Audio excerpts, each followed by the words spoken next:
Para sa ating provincial updates, nagkaroon ng turnover ceremony ang Philippine Reclamation Authority.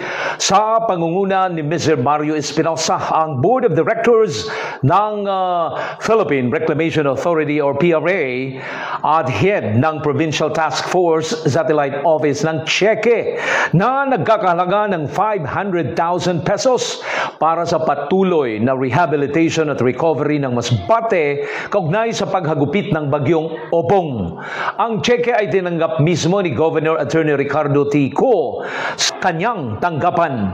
Naroon din sa turnover ceremony sina Vice Governor Fernando Talisic, board members Christopher Espinosa at Teddy Denao at mga kawani mula sa Central Office at Provincial Satellite Office ng Philippine Reclamation Authority. Ang PRA ay isang government agency na nakakabit sa tanggapan ng Pangulo. Ang PRA ay nagpapatupad ng parehong regulatory at propriety functions kung saan ang mga programa at proyekto ay sumusuporta sa programang pampamahalaan tungo sa pagpapanatili ng pagtaas ng ekonomiya sa pamamagitan ng local at foreign investments sa mga tinatawag na large-scale reclamation at mga pagpapaunlad na proyekto.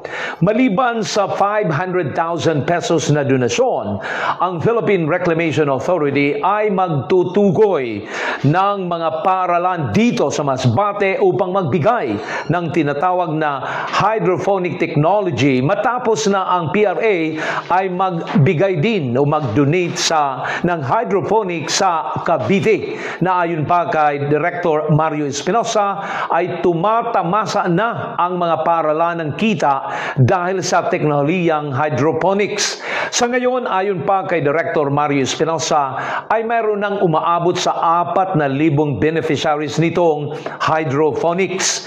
Ang hydroponic ay isang pamamaraan ng pagbuhay ng halaman gamit ang water-based nutrient solution sa halip na lupa. Ang hydroponic production system ay ginagamit na ngayon ng mga magsasaka, mahihilig sa pagtatanim at mga commercial enterprises. At sa ating Bible verse for today na kinuha sa Isaiah chapter 25 verse 5, ang ingay ng dayuhan ay parang init sa disyerto, ngunit napatahimik mo ang ingay ng mga kaaway.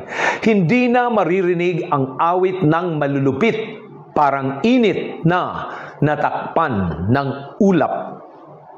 Kasama ko ang PIU News Team sa pangalan ng Provincial Government ng Masbate in the service of Masbateños. Ako po ang inyong Provincial Information Officer, Long Logronio.